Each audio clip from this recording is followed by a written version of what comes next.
The, so the question is, how do you convert the following: phenol to anisole, second is propan 2-ol to 2-methyl propan 2-ol, and the third is aniline to phenol. And the choice question is, write the mechanism of the following reaction, and the second part is, write the equation involved in the acetylation of salicylic acid. So here is the reaction. Here we can see that the phenol is given C6H5OH.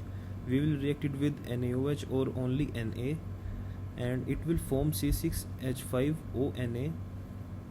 So now we will react it with CH3X, that gives the product anisole, that is C6H5OCH3.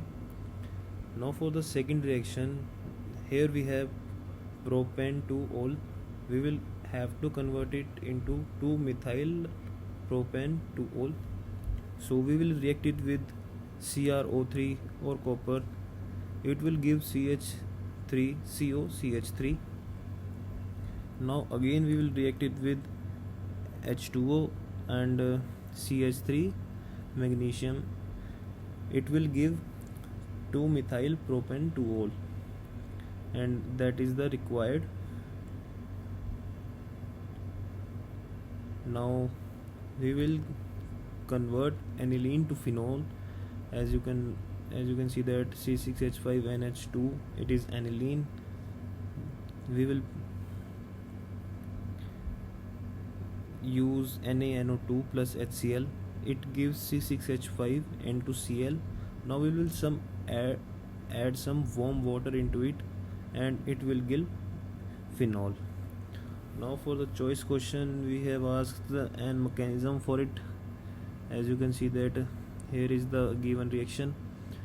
So first of all, you can see that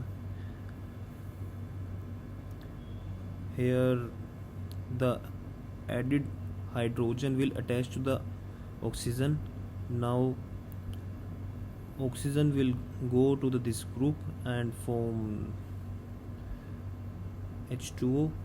Now hence there we have the required mechanism of the following reaction. Now for the second equation that they have asked, write the equation involved in acetylation of salicylic acid.